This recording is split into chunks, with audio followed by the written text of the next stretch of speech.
Welcome into the Commanders Report. I am your host, Jack Sperry. On today's show, I'm going to be breaking down the latest injury update on starting inside linebacker Jamin Davis. And then we got a couple more trade rumors surrounding Chase Young. I know you guys are tired of them, but we got a couple more here, breaking them down here on the show here in just a second. And I've got some final OTA updates for your Washington Commanders after this first block of OTAs. That happened this week. But before we get into today's action, make sure you click that subscribe button and help us win our sub battle against the other teams in the NFC East this week. We are right behind Eagles now and Giants now, just 11 behind the Giants and just 6 behind the Eagles. This is our chance to take the W. Go ahead, help us win this battle here and help us grow here at the Commanders Report. The more subscribers we get, the more watch parties we can have during the 2023 NFL season. So make sure you click that subscribe button and turn on your notifications as well so you always get notified when we put out our free videos here on YouTube.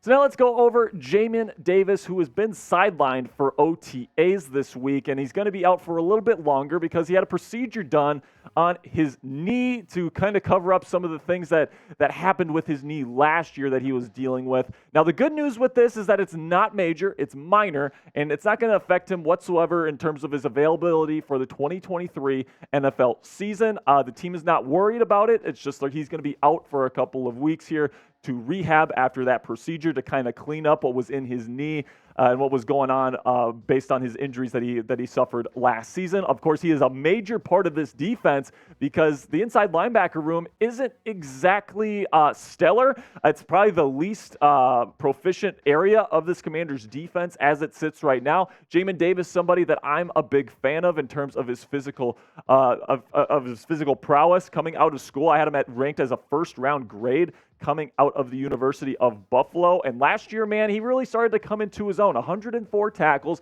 9 tackles for loss, 3 sacks, and a pretty darn good PFF grade for a linebacker with a 62.9 grade there in 2022. Battled through some injuries in his knee, but overall, he is going to be a really solid player, I think, for the Commanders moving forward, and I definitely wish him a speedy recovery. And if you want to wish Jamin Davis a speedy recovery here, go ahead and spam his number 52, in the comments section to wish him well, wish him the best here as he recovers from that knee procedure. All right, so now let's get into the Chase Young stuff here, where we know this, okay? It's like every single day a new trade rumor on Chase Young comes out, but when they come out, we want to keep you guys informed on what is going on, what the latest rumors are. So without further ado here, let's take a look at his profile here, where the Commanders didn't pick up his 5th-year option on his rookie contract. Of course, he was the number 2 overall pick in the 2020 NFL Draft. He's now going to be a free agent next year, and the fact that they declined that option, that 5th-year option, tells me that the Commanders are a little bit worried about that knee, about the health of his knee, about his overall production moving forward, and they didn't want to commit to that 5th year. And plain and simply, the defensive line in Washington is already super expensive with Jonathan Allen and Daron Payne now getting the bag on the interior of the defensive line, and then Montez Sweat on the other side of Chase Young there on the edge could be getting the bag as well after a really nice season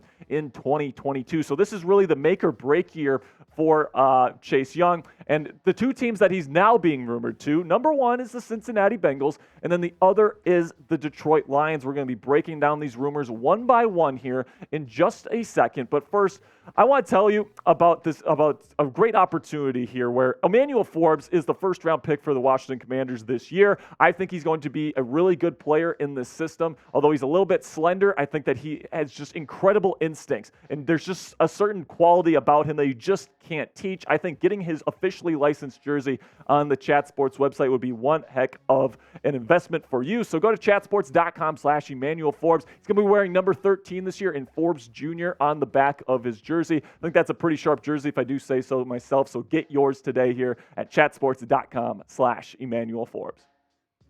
So now let's start with the Bengals proposal here, where it's an interesting trade package here. I will say that. With Jamin Davis, kind of dealing with the knee injury right now, we've been talking about linebackers here, and this latest rumor has Logan Wilson, one of the best linebackers in the National Football League, currently with the Cincinnati Bengals, coming to the Washington Commanders along with a 4th-round pick from Cincinnati in exchange for Chase Young. Now, Logan Wilson, somebody that I'm a big fan of. I think that he can do everything on the football field. I think he's one of the best pass coverage linebackers in the National Football League. He's also a good blitzer. He had 2.5 sacks last year. He's just a very solid, very good player that you want in the middle of your defense. And you got Jamin Davis in there right now. He's going to be fully healthy at the start of the season, or at least we hope. You bring in Cody Barton in free agency. He's all right. He's okay. But a guy like Logan Wilson could really, really take this defense to a whole nother level there in the middle. I think the defensive line is already elite. I really like the secondary as well. The linebacking core is the only area where I'm a little bit shaky right now, and getting a guy like Logan Wilson would really make a big difference there in the middle of Jack Del Rio's defense. So let me know what you guys think about this potential trade package here in the comments. Would you make this trade? Type A if you would accept this trade, or type D if you would decline. Let me know what you guys think down there in the comments section. Can't wait to see what you guys have to say about this potential trade idea.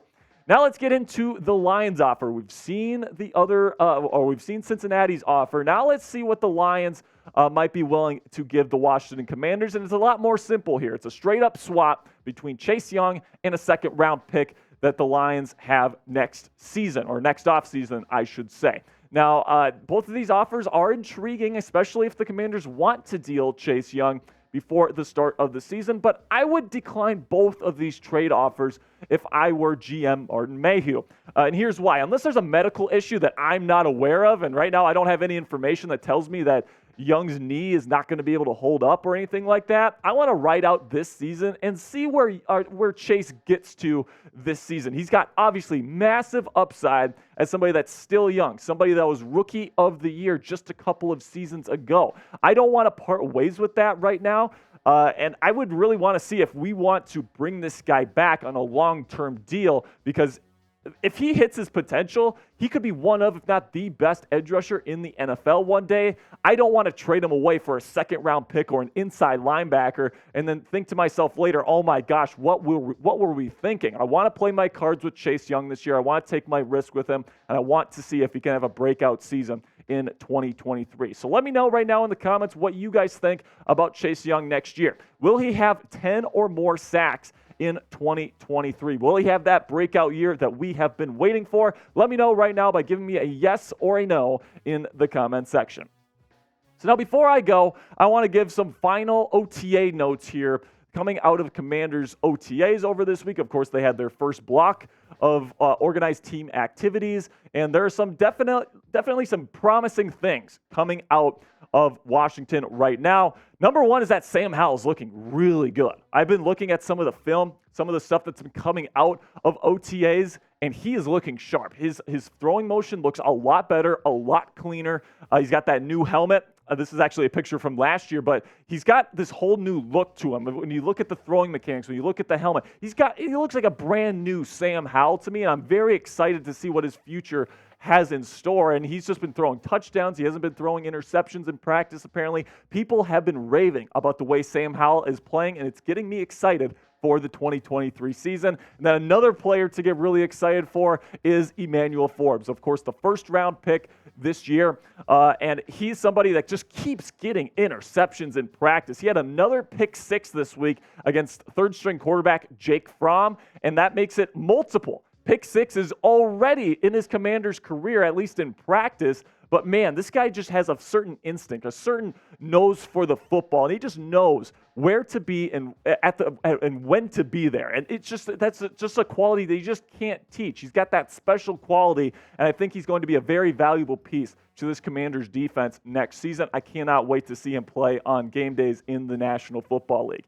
All right, that's going to be it for me today, comrades. Thank you to all the real ones that made it to the end of today's video. I will see you guys later, and as always, hail to the Commanders.